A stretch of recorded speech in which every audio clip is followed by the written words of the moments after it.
কাবলি চানা, নিরামিষ কাবলি চানা ভালোই লাগে খেতে। তো দেখে নেওয়া যাক রেসিপিটা কীরমভাবে করলাম।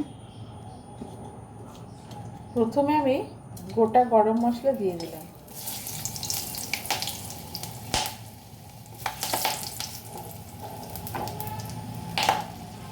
যখন ভালো গন্ধ বেরিয়ে এলো তখন আমি দিয়ে দিলাম টমেটো,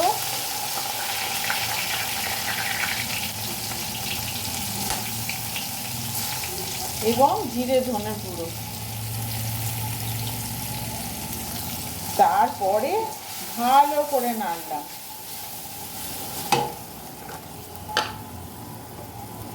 নুন দিয়ে দিলাম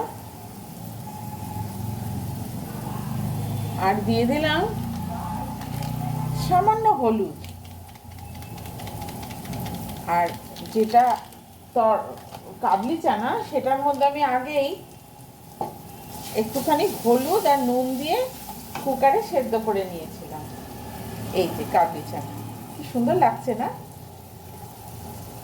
এরপরে এই মশলাটাকে খুব ভালো করে কষাবো এবং দিয়ে দেবো সামান্য লঙ্কা গুঁড়ো রং হওয়ার জন্য।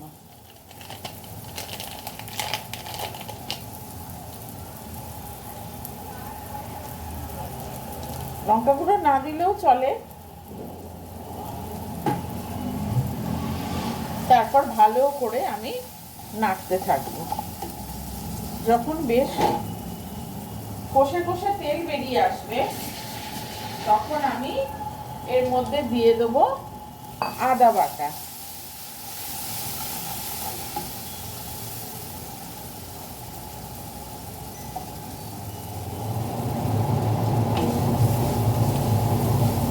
মশলাটা কি ভালো লাগছে না?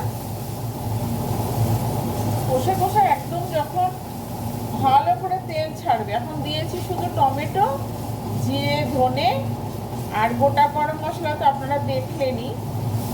ভালো করে কষে নিলাম। আর মাঝে মাঝে একটু জলে ছিটে দেবো, কেন তেল আমি আর দেবো না।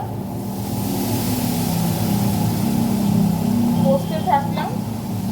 খুব ইজি রেসিপি। যদি কাবলি চানা তো আমরা খাই, আর একটা জিনিস যেটা আপনাদের সাথে শেয়ার করতে চাইছি সেটা হচ্ছে এর মধ্যে যদি একটুখানি র চায়ের লিকার, শুনে অবাক লাগছে তো, র চায়ের যদি লিকার দেওয়া হয় না তাহলে এটা খুব ভালো দেখতে হয়।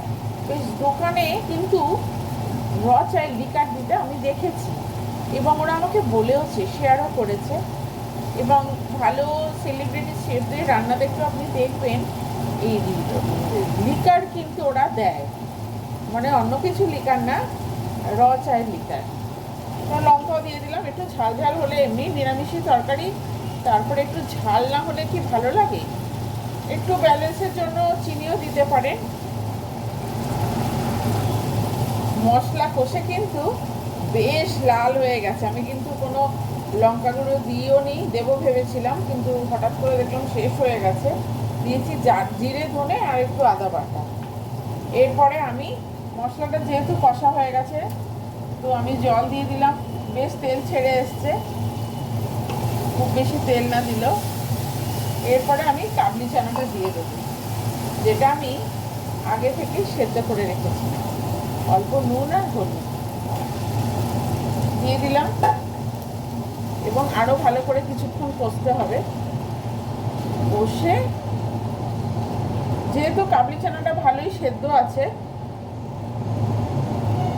ভালোই গলে যাচ্ছে হাত দিলে, তো একটুখানি জাস্ট মশলাটা ঢুকলেই আমি নামিয়ে দিতে পারবো। একটু ভালো করে গলে যাবে, মাখা মাখা হবে।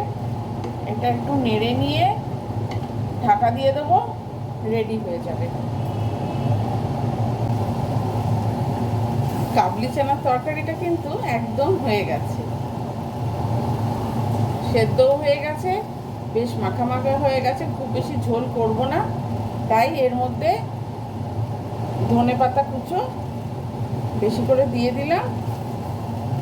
এর মধ্যে আরেকটা জিনিস দিলে হয়, সেটা হচ্ছে জিরে ভাজার গুঁড়ো, বেশ কিন্তু ভালো লাগে। তো সেটা দিলেও হয়, না দিলেও হয়। আমি আরেকটু টেস্ট করার জন্য, যেহেতু নিরামিষ একটু বেশি ভালো না করলে তো হয় না, তাই একটুখানি লেবুর রস দিয়ে দিলাম। তারপরে গ্যাস নিভিয়ে দিলাম, তারপরে পরে খেলেই হবে।